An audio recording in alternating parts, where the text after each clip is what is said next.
De Pénfigo nos van a platicar, ¿no? Sí. Ok.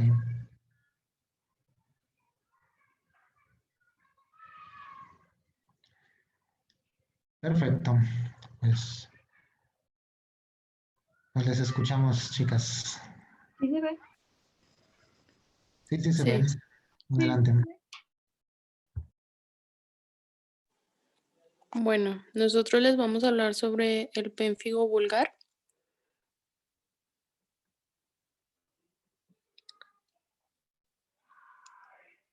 ¿Le das, profe?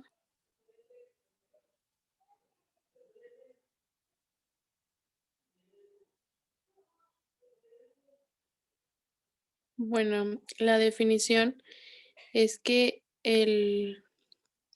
el pénfigo vulgar es un, es una enfermedad autoinmunitaria poco común de la piel y es caracterizada por la formación de ampollas intraepiteliales en la piel y en las membranas.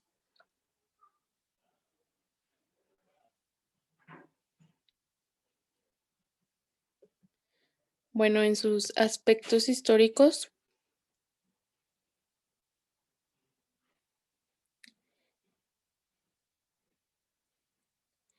el término pénfigo proviene del griego pemphix, que significa ampolla o burbuja. Y bueno, se cree que esta palabra la creó principalmente Hipócrates, porque la describió en su segundo libro sobre las epidemias. Después nos menciona que Ernest Bazin le atribuyó a Galeno la descripción exacta de esta enfermedad, sin embargo, era incompleta. Después tenemos que Wishman, 30 años más tarde, después de lo anterior, en 1791, había agrupado agrupó a este nombre todas las enfermedades ampollares de etiología no infecciosa. Después, Robert Whelan fue considerado el padre, es considerado el padre de la dermatología moderna y él fue quien particularizó por primera vez al pénfigo como una entidad. Después, Gilbert en 1840 eh,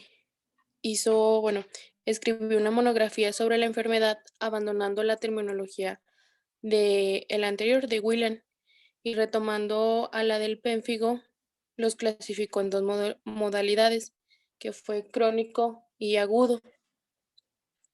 Eh, el pénfigo crónico se refería al pénfigo vulgar, que es el tema que estamos viendo, mientras que el agudo correspondía solo a erupciones ampollares de causas infecciosas.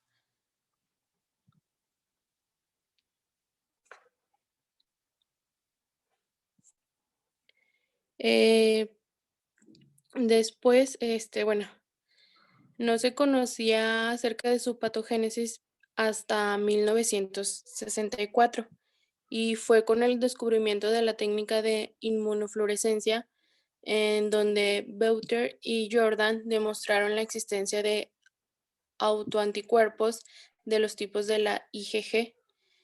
En virtualmente el 100% de los casos y también por inmunofluorescencia directa y e indirecta encontraron anticuerpos circulantes en el suero entre el 80 y 90%. Y bueno, gracias a este hallazgo, pues el pénfigo entra en la categoría de enfermedad ampollar autoinmune. Y bueno, desde esa fecha hasta la actualidad ha sido una enfermedad intensamente estudiada y se ha convertido en uno de los mayores modelos de afecciones mediadas por autoanticuerpos y mejorando su conocimiento en la medida que progresan las técnicas inmunológicas.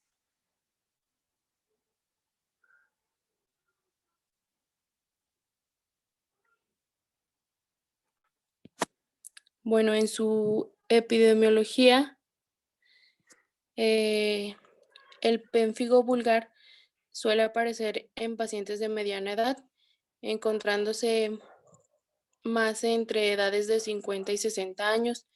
Esta afecta por igual, o sea, no tiene particular un género y bueno, en raras ocasiones se ha presentado en niños. Su prevalencia es de 1 a 5 por cada 10.000 y su incidencia también es algo variable, pero va desde 0,76 por cada 100.000 habitantes por año.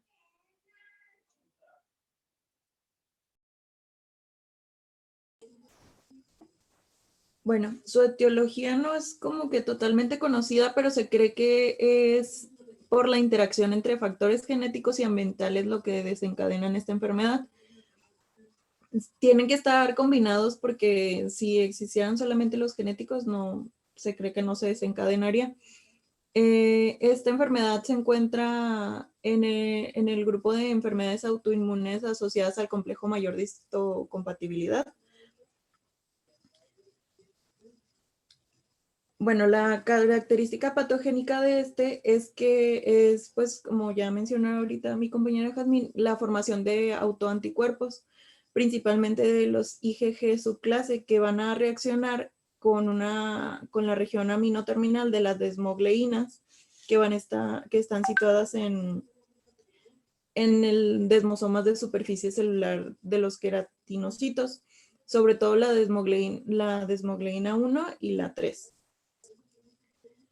Las inmunoglobulinas van a inhibir la función adhesiva de la desmogleína, lo que va a desencadenar eventos intracelulares como cambios en la concentración del calcio intracelular y la fosfosinasa C, y la estimulación del P58 proteincinasa mitógeno activada. Va también la regulación transcripcional y activación de proteinasas, lo cual va a llevar al desamble de desmosomas con la formación de ampollas. La separación de los queratinocitos también va a ser causada por la activación de la apoptosis vía PASPAL y por los anticuerpos que van a bloquear a los receptores de acetilcolina de los queratinocitos y median la cohesión entre ellos. Se ha observado que el complemento, en específico el complejo de ataque de membrana, el colágeno EP180, la desmoplaquina 1 y 2 y la desmocolina y la placoglobina van a actuar como antígenos para la separación de las células epidérmicas. Incluso se ha descrito la acción de los anticuerpos contra el queratinocito en 85% de los pacientes.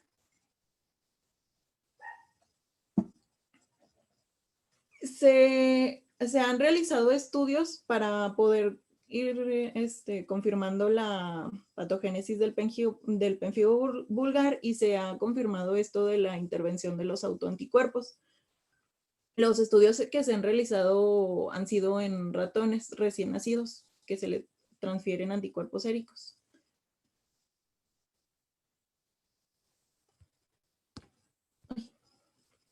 Bueno, como características clínicas, en el 50-70% de los pacientes que tengan pénfigo vulgar, sus lesiones van a comenzar apareciendo en mucosa oral y se van a mantener ahí alrededor de 4 meses antes de que se extiendan al resto de la piel. Por eso, esto es una causa de un retardo en el diagnóstico del pénfigo. Bueno, las lesiones en las mucosas van a afectar, bueno, como ya dije, principalmente a la mucosa oral, pero también a la conjuntiva, a la nariz y a los genitales puede afectar a esos. Se va a distinguir por la aparición de vesículas flácidas, que cuando se rompan van a dejar una erosión dolorosa con una forma y tamaño irregulares y con bordes poco definidos, y van a estar cubiertas por costras hemorrágicas. También pueden aparecer en tráquea o en esófago. En esófago pueden causar disfagia y en la tráquea pueden causar disfonía y disnea. Las lesiones cutáneas en un 10 a 15% de los casos con pénfigo vulgar va a iniciar con lesiones en el tronco, en piel cabelluda y en los pliegues. Se van a manifestar, como ya dije, van a ser ampollas flácidas que van a tener un contenido que puede ser claro, hemorrágico o seropurulento, y van a estar sobre una base eritematosa, y cuando se rompan van a causar una erosión dolorosa que va a estar cubierta por una costra, y esta va a tender a curarse sin dejar alguna cicatriz. Estas se pueden aliviar en 1 o 2 años, y lo que dejan va a ser una hiperpigmentación posinflamatoria. Se puede observar el signo de Nikolsky, que es como, es cuando, bueno, ahí se ve el ejemplo, se presionan y las capas, la piel y las capas superficiales de la piel se van a desprender de las capas, de sus capas inferiores al momento de la fricción. Y se supone que no, es una presión muy leve. Y la otra característica va a ser el signo de Asbow-Hansen, que también es conocido como el de Nikolsky 2, que en esta va a ser la extensión de la ampolla a la piel adyacente, que esta no va a tener ampollas cuando se ejerza presión sobre la parte superior de la ampolla. Y ahí se pueden ver los 2 ejemplos. Bueno, en las lesiones unguiales, en alrededor del 22% de los casos se manifiestan con una afección en las láminas unguiales. Puede ser la primera manifestación de la enfermedad, y se va a distinguir por una paroniquia, sobre todo en los primeros y segundos dedos de las manos, aunque no existe una explicación específica para esto.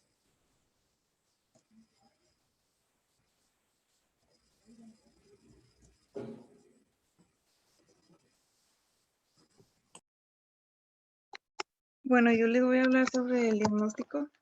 En el diagnóstico puede hacerse con pruebas de inmunofluorescencia, y se va a sospechar el pénfigo vulvar en pacientes con ulceración crónica de la mucosa. También en pacientes con lesiones ampollosas en la piel. Va a ser preciso diferenciarlo de otras afecciones que van a causar úlceras orales crónicas y de otras dermatosis ampollosas.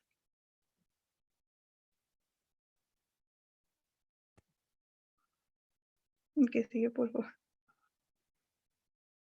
Bueno, el diagnóstico del pénfigo vulgar se va a confirmar por la biopsia de las lesiones cutáneas y también de la piel normal que la rodea. Estas pruebas de inmunofluorescencia van a mostrar anticuerpos de inmunoglobulina G contra la superficie celular queratinocito. También van a poder identificarse autoanticuerpos séricos contra las glucoproteínas transmembrana de desmogleína 1 y desmogleína 3 a través de inmunofluorescencia directa e indirecta y ensayos inmunoabsorbentes ligados a enzimas.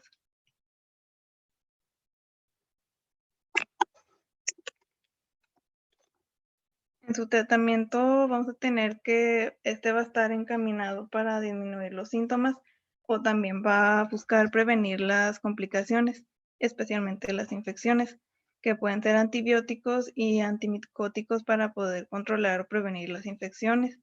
También líquidos y electrolitos que sean administrados por vía intravenosa si hay úlceras bucales. También una alimentación con líquidos intravenosos, también por lo mismo si hay úlceras bucales graves.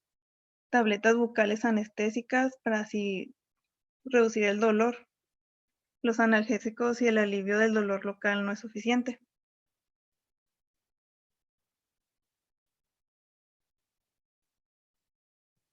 Y para poder controlar el pénfigo, también va a ser necesario realizar una terapia en todo el cuerpo. Y esto también debe iniciarse lo más temprano posible. El tratamiento sistémico del pénfigo va a incluir medicamentos antiinflamatorios llamados Dapsona, corticosteroides, medicamentos que inhiban el sistema inmunitario, como la acetoprina, metotrexato, ciclosporina y ciclofosfamida.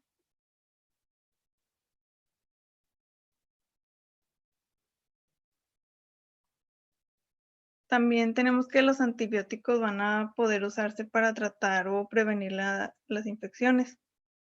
También ocasionalmente se van a utilizar inmunoglobulina intravenosa.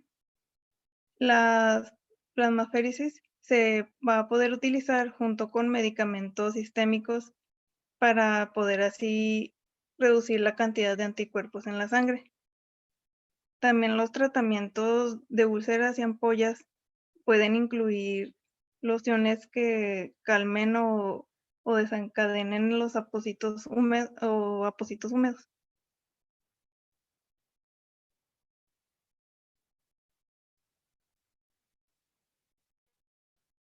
Y aquí podemos ver imágenes del pénfigo. Bueno, en su pronóstico vamos a tener que el pénfigo vulgar en el pasado era considerado una enfermedad muy grave y esto también podía ser fatal en muchos casos. Y hoy en día esta enfermedad se considera seria, pero también raramente puede ser fatal. Y en ocasiones, todos los casos de muertes en esta enfermedad, la causa van a ser por infecciones secundarias. También la mayoría de los casos de pénfigo vulgar van a poder ser controlados con corticoides y otros medicamentos. Y en algunos casos también, después de un tiempo, el tratamiento puede ser completamente interrumpido.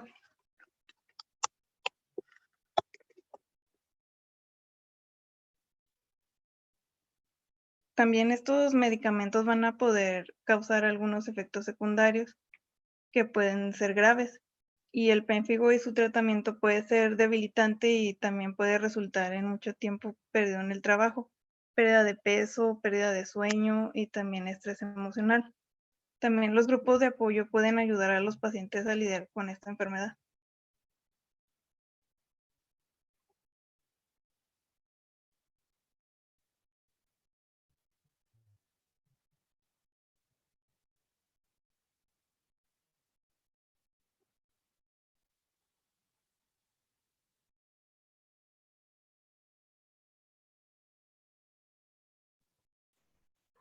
Ok, ¿van a hacer preguntas o están dando el espacio para que les pregunten a ustedes?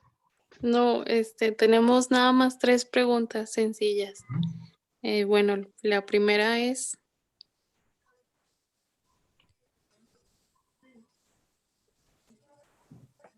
¿cómo se diagnostica el pénfigo vulgar? Y esta es pregunta para Sandra.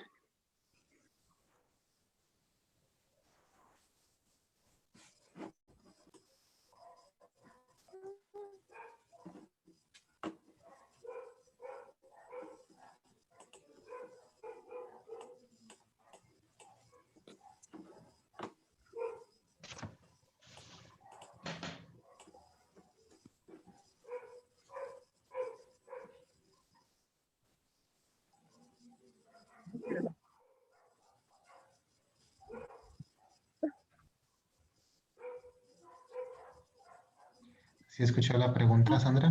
Ah, ya, que no podía prender el micrófono. Con las pruebas de la inmunofluorescencia. Ujú.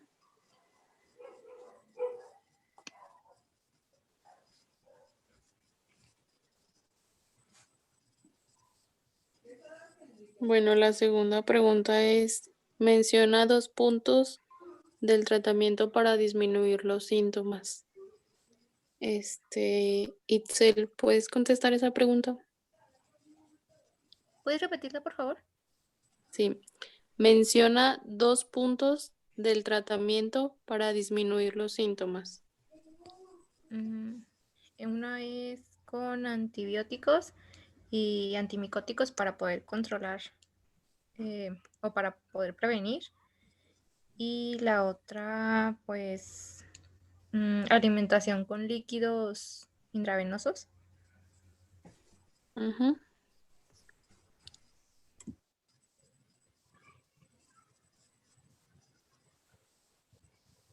Y bueno, la tercera pregunta es, menciona 2 puntos del tratamiento sistémico para controlar el pénfigo vulgar. Esta no sé quién quiera contestarla.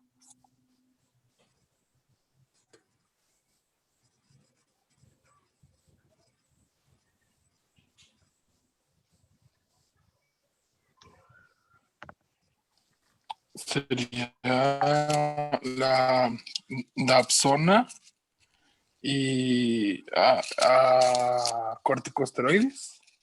Ujú, Sí. sí, está bien. Sí.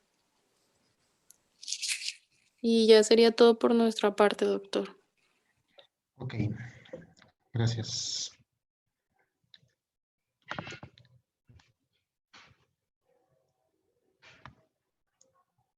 Bien, entonces, ¿cuál es el origen del pénfigo? ¿Cómo es la etiología? ¿Qué es lo que se genera y contra qué se genera? Mencionaron que es una enfermedad autoinmune. ¿Contra qué va la autoinmunidad?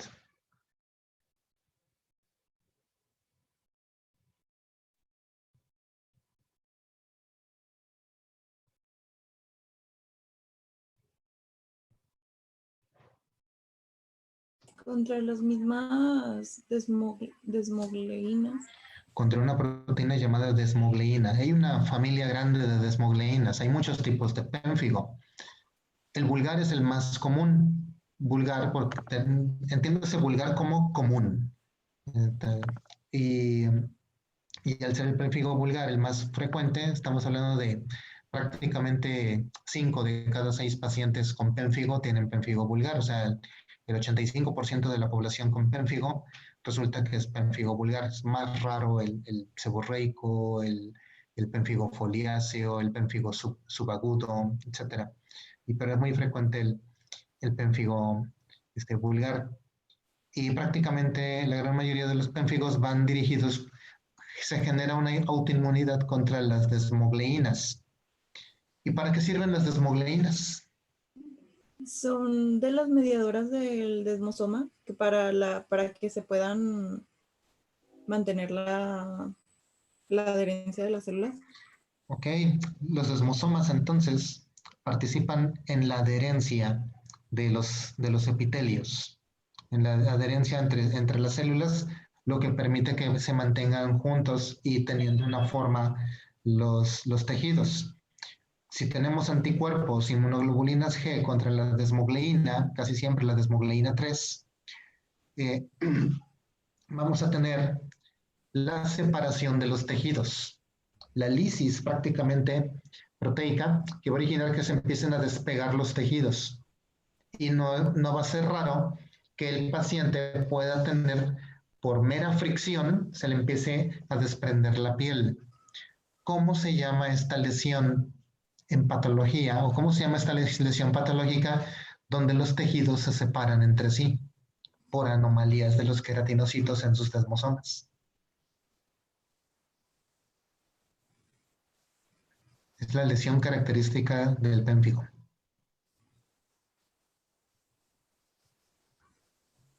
Ay, es la...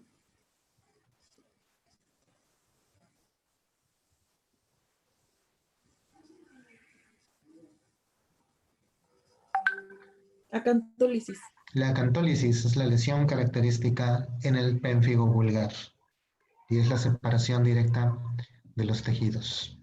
Por tanto, los pacientes bajo este criterio significa que todo paciente con pénfigo con lesiones graves va a ser tratado igual que si tratáramos un paciente quemado, con toda esa protección para evitar las infecciones, que es lo que termina matando a los pacientes quemados, y también puede llegar a ocasionar la muerte en las personas con pénfigo. No es que sea una enfermedad mortal, pero tiene potencial para llegarlo a ser por las complicaciones.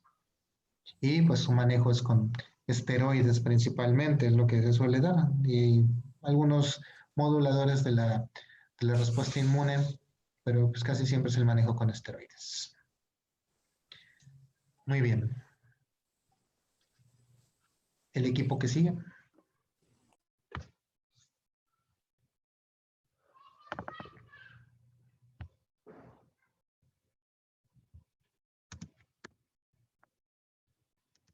Voy, doctor.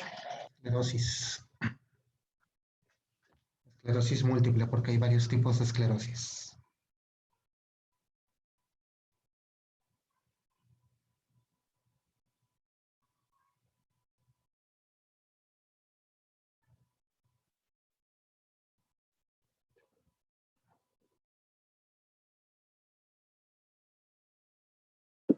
Doctor, ¿qué día va a ser su examen? Es No el recuerdo, 25, ¿no? no recuerdo cuándo lo programé. En la plataforma decía 25. Algo así. Sí, pues es la semana pues la próxima semana, ¿no? Comienzan, bueno, la siguiente. Y siguen, era miércoles, ¿no? Sí, es miércoles. Ok, De la semana del 23 al 27, ¿verdad? sí. Ok, gracias.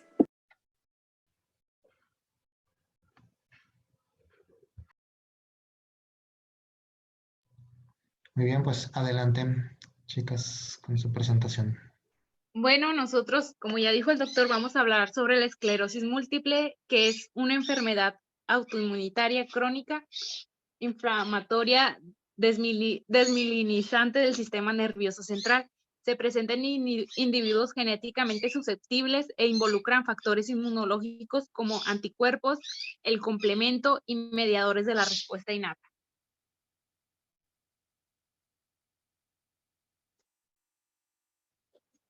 Constituye una de las causas más frecuentes de discapacidad neurológica en adultos jóvenes. El 50% de los pacientes es incapaz de caminar a los 15 años después de un inicio de la enfermedad. Se sabe poco del patrón involucrado, aunque se sugiere que es un patrón genéticamente. Se caracteriza por ataques recurrentes, multifocales de signos, síntomas neurológicos con grados variables de recuperación. En los aspectos históricos, la primera descripción patológica de esclerosis múltiple fue hecha por Jean Cuvier en 1835, reputando áreas de cicatrices en médula espinal. Robert Caswell en 1938 describió con dibujos áreas del reblandecimiento y esclerosis de la médula espinal y tallo cerebral. Valentier en 1856 reportó periodos de exacerbación y remisión, así como los cambios mentales de este padecimiento. 6 años después, Forman describió e ilustró la desmielinización. En 1868, Jean y Martin Charcot reconoció el compromiso de las vías de sustancia blanca y las manifestaciones clínicas de esta identidad y le da el nombre de esclerosis en plaque. Joseph Babinski describió detalles histológicos como los macrófagos conteniendo dendritos a lo largo de los axones cuya mielina se había destruido.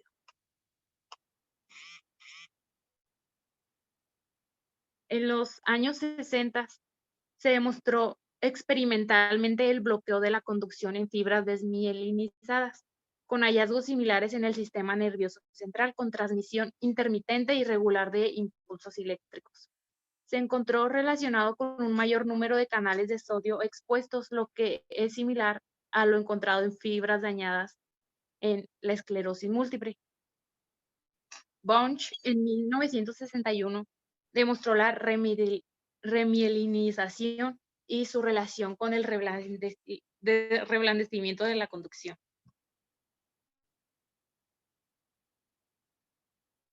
Bueno, en la etiología se dice que está mal definida, así como la susceptibilidad genética y la interacción con el medio ambiente. Se plantean mecanismos patógenos diversos. Son múltiples los agentes biológicos que podrían causar la esclerosis múltiple. Uno de ellos, y el cual se sobresale más, es el virus herpes, y en especial el Epstein-Barr, ya que las proteínas son muy parecidas a la estructura de la mielina y por lo tanto el sistema inmune se confunde y puede dañarse a sí mismo, al cuerpo. Y otros de los virus, la siguiente, por favor. Son el retrovirus, el virus del sarampión y el virus de la rabia. La siguiente. Y también vamos a encontrar unas bacterias que también son involucradas, como es el caso de la clamidia, algunos protozoos y el micoplasma.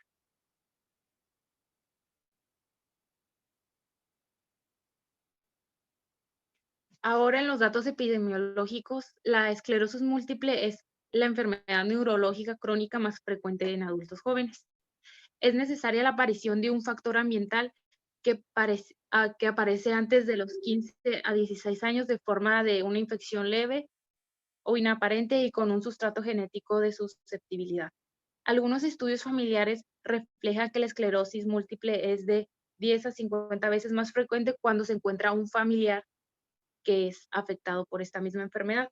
También existe una susceptibilidad en las mujeres, más en las mujeres que los hombres, ya que se dice que la mujer presenta una mayor respuesta inmunológica ante los antígenos.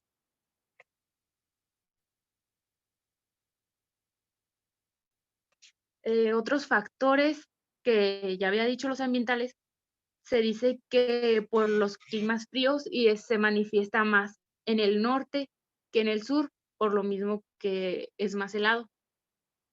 Y estos también contienen mayor humedad. Y la ingesta abundante de grasa animal y, ya habíamos dicho, las infecciones por virus. La tasa de prevalencia varía desde de 2 a 3 por cada 100.000 habitantes.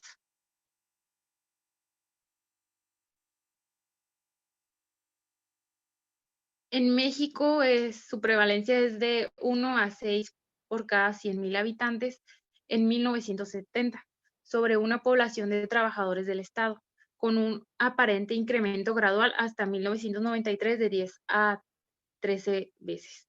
La variación de datos de México se considera como debida al mestizaje. 337 pacientes son mestizos, el 1% padre o madre europeos, 2% antecedentes originarios de Estados Unidos. Y la ausencia de casos en indígenas puede atribuirse a su escaso acceso a sistemas de salud.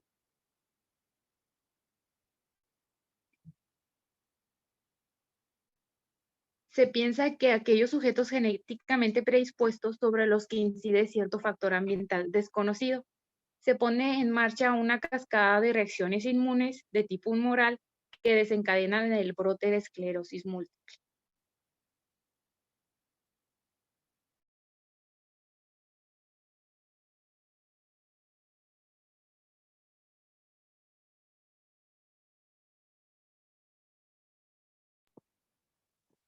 Pasando a la fisiopatogenia, como ya se mencionó anteriormente, existen pues varias hipótesis de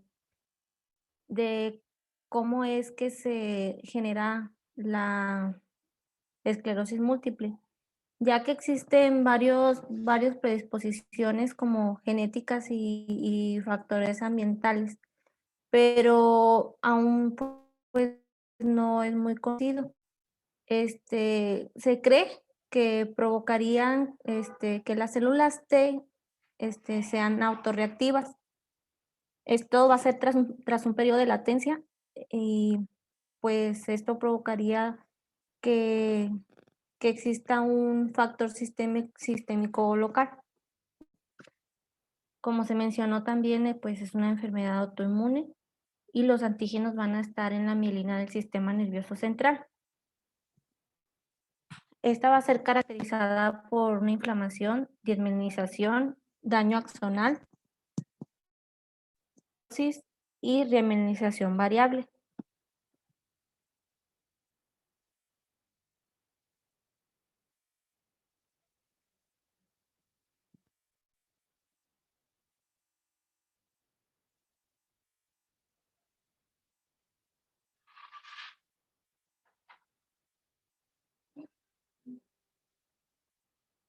¿Ya avanzó la diapositiva? Es que no me avanza aquí.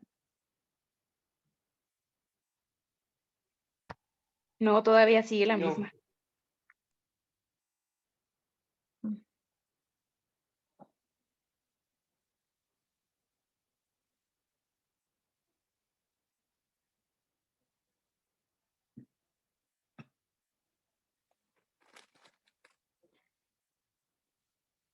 Al realizar la activación de las células T, esto lo que va a provocar es una liberación de citoquinas inflamatorias y esto lo que van a realizar es activar los macrófagos y las microglías.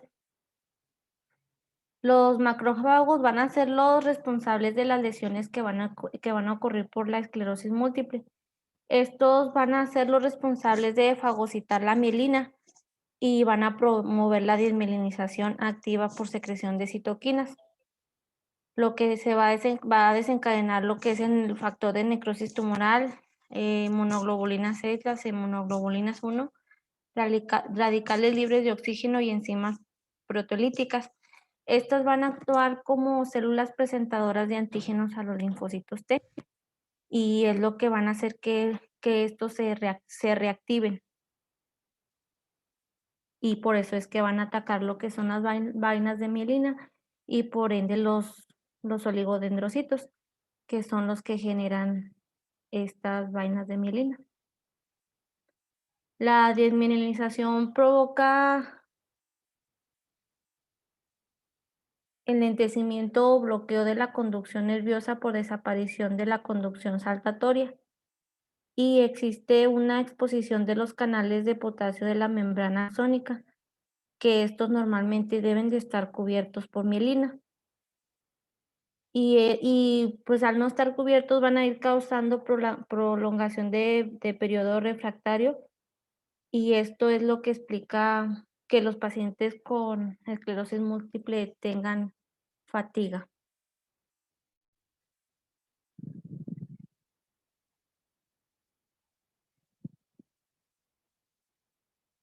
También se plantea como mecanismo posible de daño la interacción de factores genéticos y los ambientales.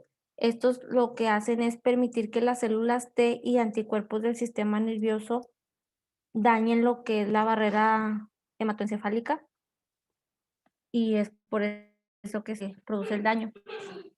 Las fibras desmielinizadas son particularmente sensibles a la temperatura corporal elevada y el ejercicio a baños calientes. A este fenómeno se le llama de Otford. No sé si se menciona así. Junto a la desmielinización tiene lugar lo que es la remielinización, la generación de nueva mielina. Y esto va a estar relacionado directamente con la preservación de los oligodendrocitos, mayor en las placas agudas y menor en las crónicas por la destrucción de los oligodendrocitos. Esto no va a ser que sea nuevamente el proceso normal, sino que también puede hacer que se altere un poquito más y los macrófagos, los linfocitos te van a seguir dañando lo que son las vainas de mielina.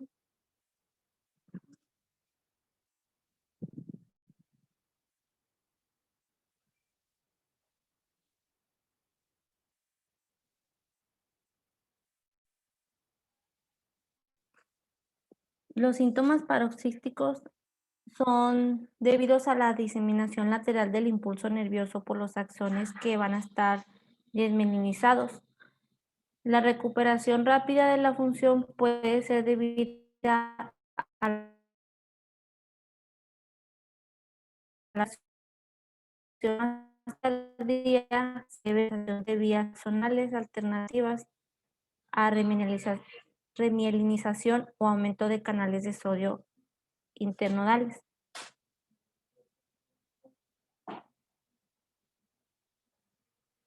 El daño axonal es producido por la desmielinización y la proliferación anormal de los canales de sodio. Estos ocurren en la membrana y con la entrada de sodio que se va a intercambiar con salida.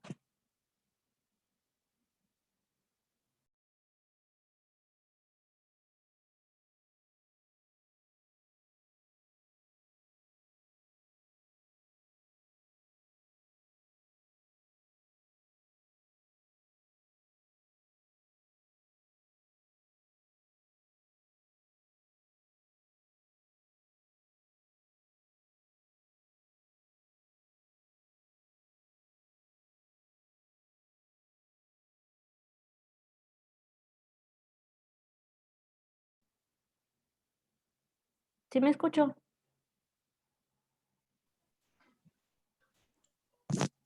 Sí. Ahí sí. Perdón, doctor, se me fue la señal. Sí. El daño axonal acumulativo se correlaciona con incapacidad irreversible.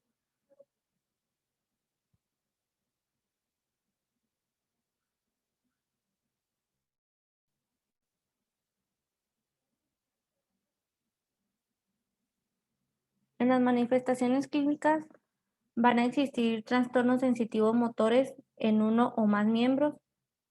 Esto es la forma de presentación en alrededor de los 50% de los pacientes. También va a existir neuritis óptica, que va a ser el síntoma inicial en el 25% de los pacientes.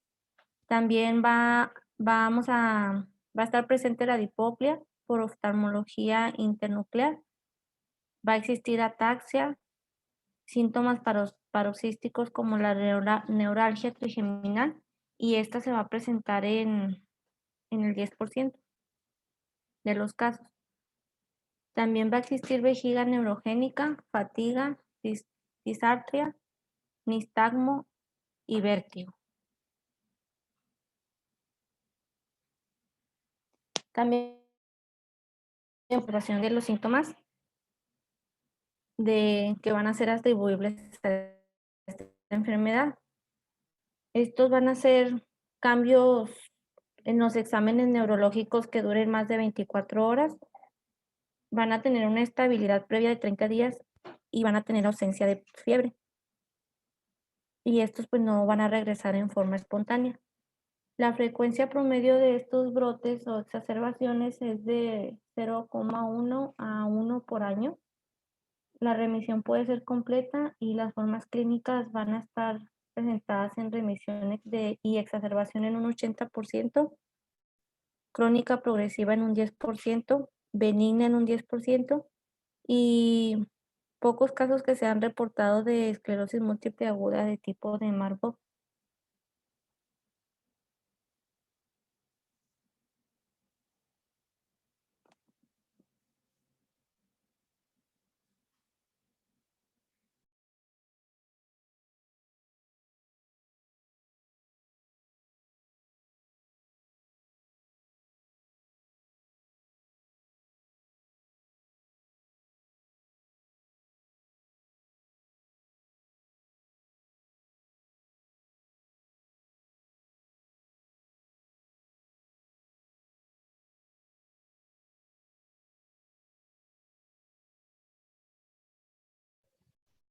Ahora ya no le escucho.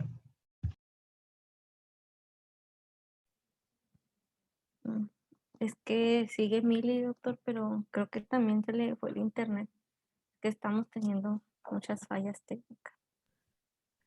Bueno, si ese fuera el caso, no hay problema. Sí, sí. Otra de Sí, ustedes puede continuar. deje ver si nada más contesta, si no yo le continúo. Muy bien.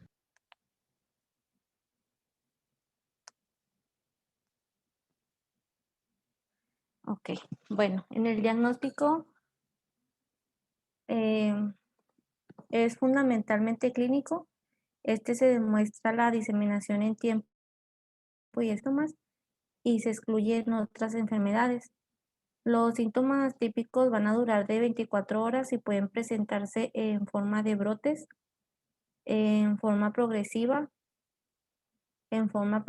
primaria, con un deterioro lento e irreversible.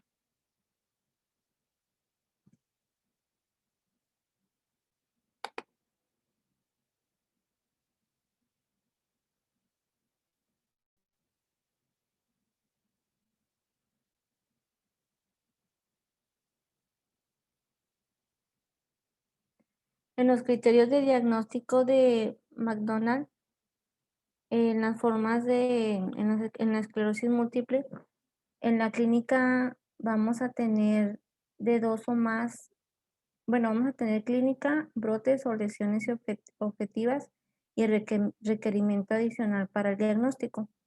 En la clínica va a ser de 2 o más, en las lesiones objetivas va a ser 2 o más, y en los requerimientos adicionales para el diagnóstico no va a haber ninguno. La clínica es suficiente, ay, es que no veo, es suficiente y las evidencias adicionales deben de ser compatibles en esclerosis múltiple. Bueno, doctor, me voy a brincar eso. Ahorita lo explicamos porque no veo bien. Ok, sí.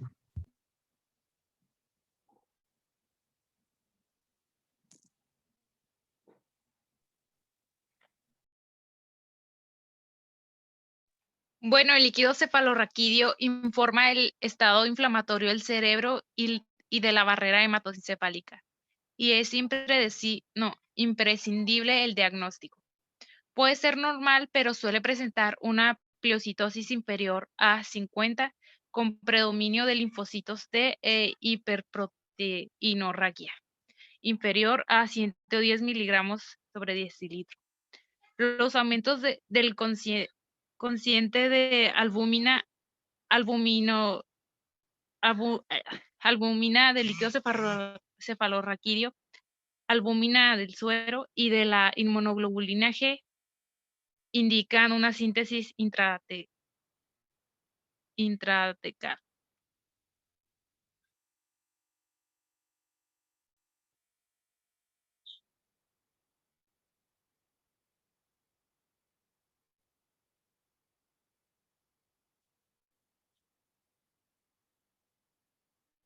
Las bandas oligoclonales.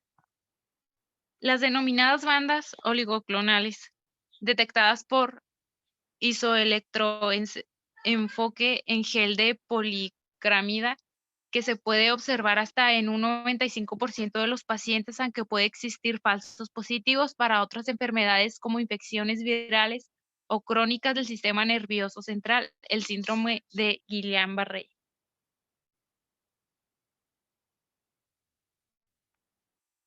Bueno, estas bandas de inmunoglobulina G en el líquido cefalorraquídeo y no en suero son particularmente útiles para el diagnóstico de la esclerosis múltiple primaria progresiva en aquellos pacientes de edad más avanzada que presenta un desarrollo de los síntomas en años posteriores.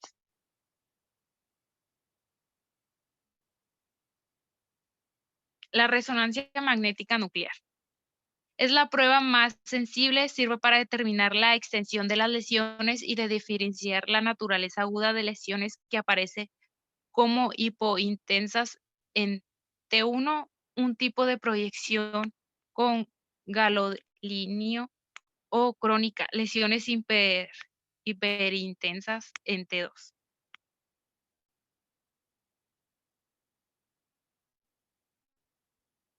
La resonancia magnética craneal detecta lesiones hasta en un 95% y la cervicomedular hasta en un 75% de los casos.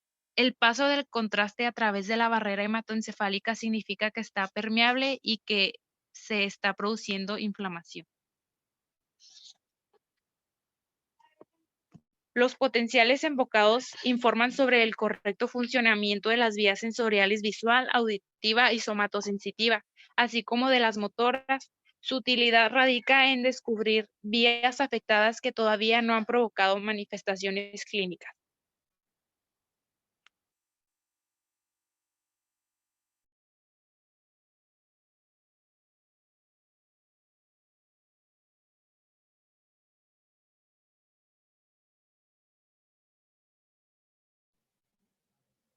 Aún no existe tratamiento eficaz que frene completamente la evolución de la esclerosis múltiple. Es importante iniciarlo lo más rápido posible antes de que aparezcan discapacidades irreversibles. A falta de fármacos que estimulen y promuevan la remineralización, el tratamiento para la esclerosis múltiple se puede dividir en varias categorías: tratamiento de los brotes, en tratamiento modificador de la enfermedad, en tratamiento sintomático y pues para esto también se llevaría a cabo la rehabilitación.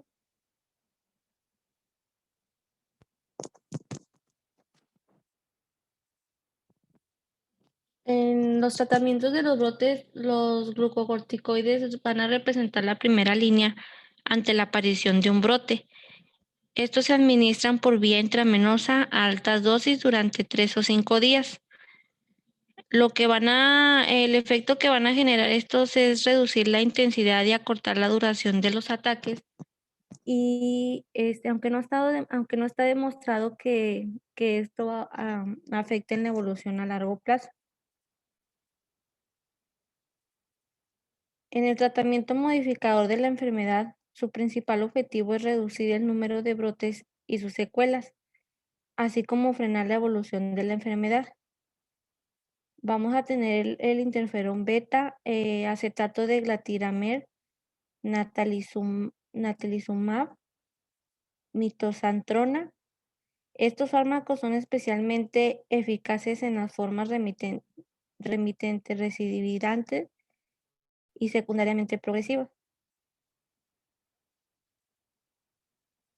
Y también tenemos el anticuerpo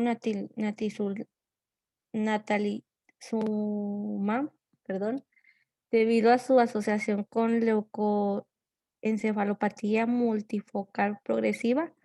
Se usa en pacientes en los que ha fallado el tratamiento anterior o en formas muy agresivas. Lo mismo ocurre con la mitosantrona, dada su potencial toxicidad cardíaca. Tratamiento. El tratamiento sintomático. Los síntomas asociados a los brotes de la esclerosis múltiple tienen una importancia repercusión en la calidad de vida y en la capacidad funcional de los pacientes. Como es la espasticidad, se puede tratar con baclofeno oral o intratecal, gabapentina, tizanidina, toxina butiolítica o risotomía como última opción. Para la fatiga, para evitar los factores que la agravan como las elevadas temperaturas o el dolor, el único fármaco que ha demostrado ser eficaz es la amantadina.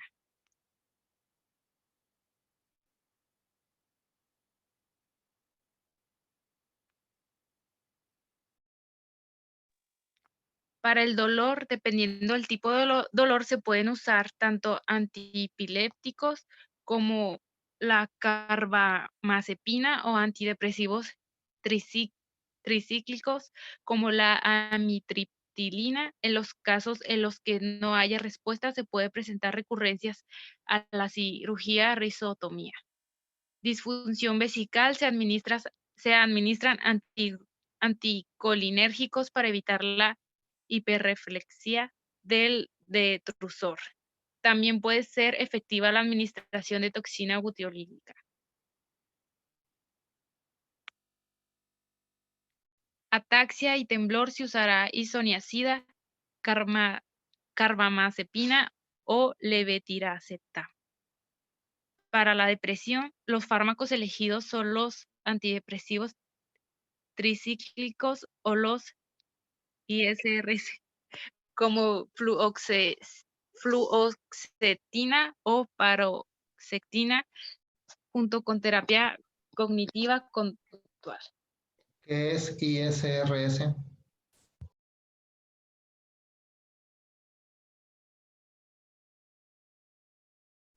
Son inhibidores selectivos de la recaptación de la serotonina, ¿no, doctor?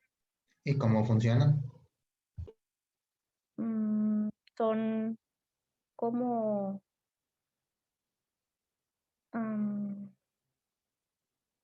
o sea, estos lo que hacen es que, bueno, funcionan en el neurotransmisor y, bueno, en el neurotransmisor de la serotonina. Y esto hace que la célula presináptica aumente unos niveles de una hormona, pero no me acuerdo. Y estos ayudan a prevenir la depresión. La depresión. Los inhibidores selectivos de la recaptura de serotonina, el más popular es el clorhidrato de fluoxetina. Lo que bloquean es la degradación de la serotonina, dejándola más tiempo en la placa neuromuscular o en el espacio interaxonal. Entonces, esa es nada más la función de ellas. Bueno, ¿qué más?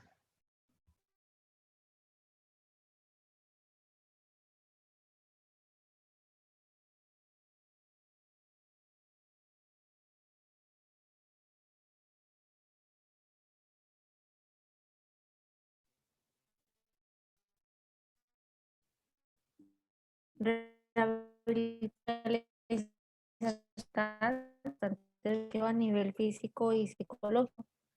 No solo va a mejorar del paciente, sino también previenen las complicaciones y retrasa la evolución asociada a un adecuado programa educativo como a los familiares. La rehabilitación, su realización es fundamental dados sus importantes beneficios a nivel físico. Claro, Dale al anterior, no, ya la dije. es que no se miraba. Bueno, el pronóstico, la mayoría de los pacientes con esclerosis múltiple acabarán padeciendo discapacidad neurológica progresiva. A los 15 años de evolución, más del 80% requieren ayuda de deambulación. Aunque el pronóstico de cada persona es muy difícil de valorar, sí que existen unos signos que se asocian a un curso más desfavorable. Edad mayor de 40 años, síntomas iniciales motores, cerebelosos y trastornos del esfínter. Episodios frecuentes durante los primeros años de la enfermedad. Breve intervalo entre los 2 primeros ataques, remisiones incompletas, progresión rápida de la enfermedad.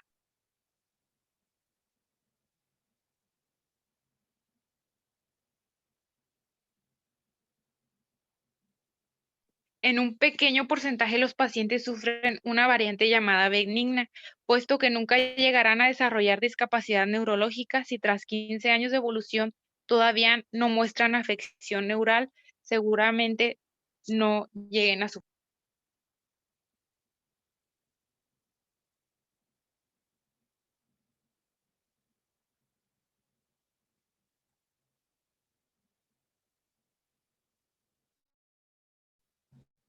La expectativa de vida de los pacientes con esclerosis múltiple es uno de 25 a 30 años.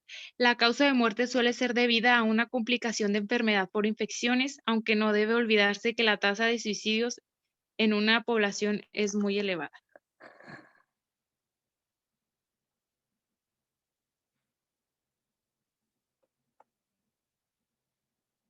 Listo, doctor.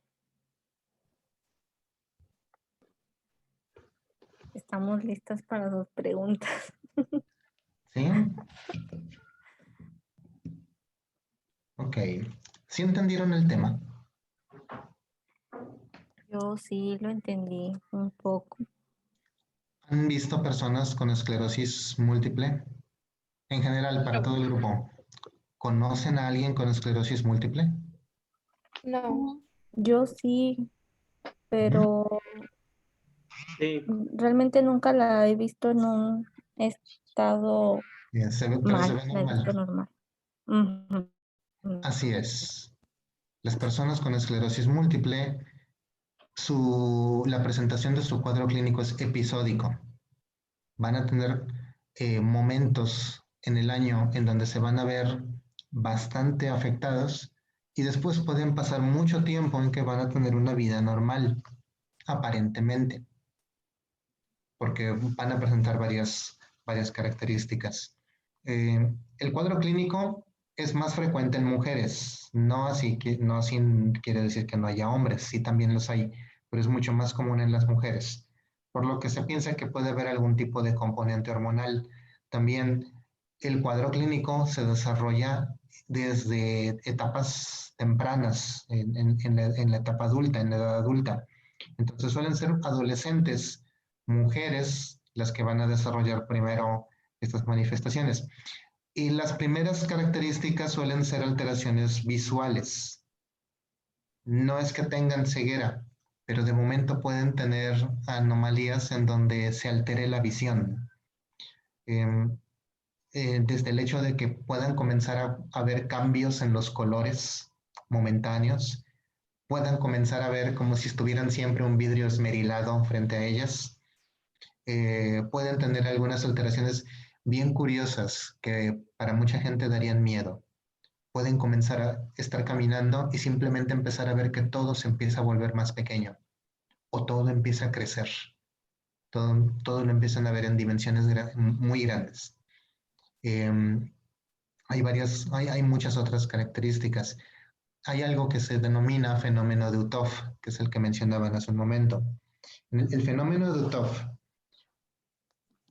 cuando hay clima muy caliente, cuando se bañan con agua muy caliente, o cuando comienza por algún motivo a elevarse la temperatura, la persona con esclerosis múltiple tiene una agudización de sus síntomas visuales. Y en algunas ocasiones simplemente es que mientras haga más calor, menos ven. O sea, la vista está más comprometida. Entonces, la gente a veces se da cuenta, los propios pacientes identifican este rasgo y ellos tratan de evitarlo porque no buscan estar perdiendo su vista durante mucho tiempo. Algunas personas tienen problemas visuales en donde están viendo bien, simplemente que pueden estar levantando la mirada o miran hacia un lado, no girando la cabeza, sino simplemente con la pura vista, enfocan hacia un punto y tal vez ese punto desaparece, o sea, tal vez esa zona visual no la encuentran. Tienen problemas de visión a esa índole. Esta clasificación que mencionaban en un principio de benigna y esclerosis múltiple tipo Marburg, esa ya no se utiliza desde hace muchísimos años.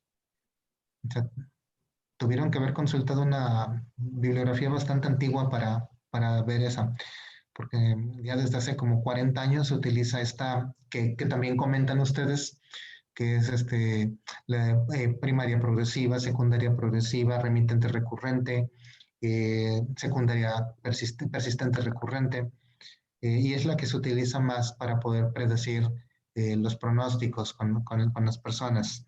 No es una enfermedad rara, mucha gente la presenta y seguramente han de conocer personas que tal vez tienen la enfermedad, pero que no se manifiestan y que cuando se presenta realmente tira a la cama a las personas porque es un daño neurológico bien severo.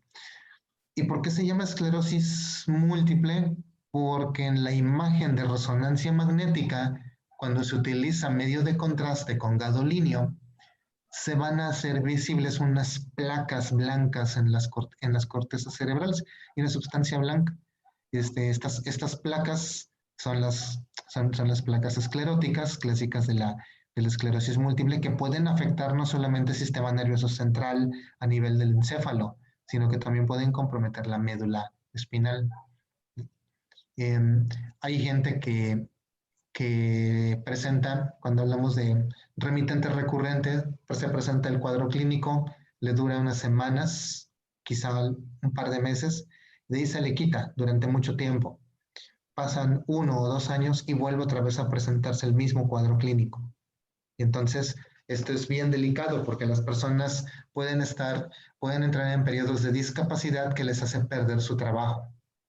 Entonces, porque pues no en ninguna institución a veces quieren darles trabajo por el hecho de que saben que el paciente cuando entra en una etapa de este tipo, el paciente va a dejar de ir a trabajar 8 semanas, 10 semanas, y pues eso a veces las empresas no lo pueden consentir.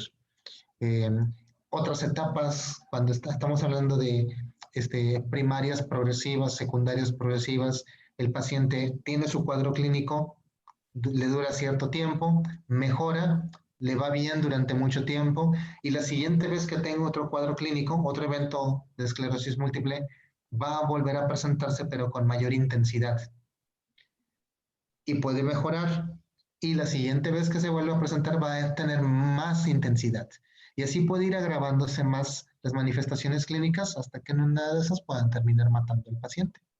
Entonces, el pronóstico puede ser sombrío en muchos casos. Y hay algunos casos que simplemente es una remisión espontánea, lo que le decían esclerosis benigna, pero pues a nadie que le digan que tiene esclerosis le va a parecer benigno. Es como cuando te dicen que tienes un cáncer y es benigno. O sea, ese es un término ahí que no se debería de utilizar mucho. Si fuera benigno, pues ¿para qué buscas ayuda? Entonces es algo que se puede estar presentando. Y no es raro. Hay mucha gente con esclerosis múltiple por todos lados. No están bien definidos, no están bien aclarados todos los detonantes, y se habla de una fisiopatología bien compleja, de tal manera que ni los fármacos más modernos que se han desarrollado, ni los anticuerpos monoclonales más sofisticados realmente curan la enfermedad tampoco. Solamente aminoran las manifestaciones clínicas.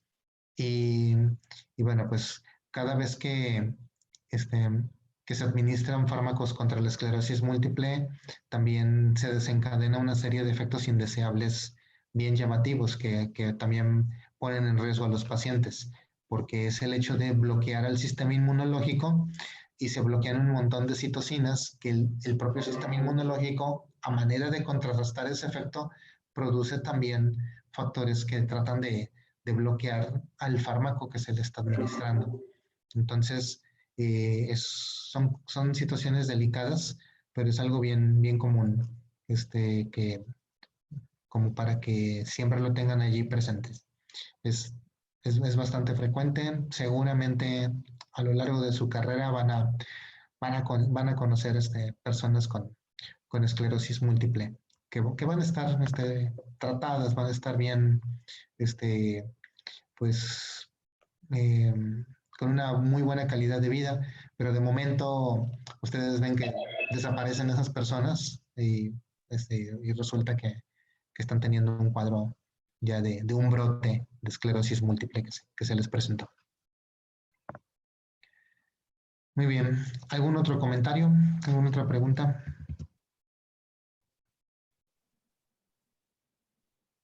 No, doctor.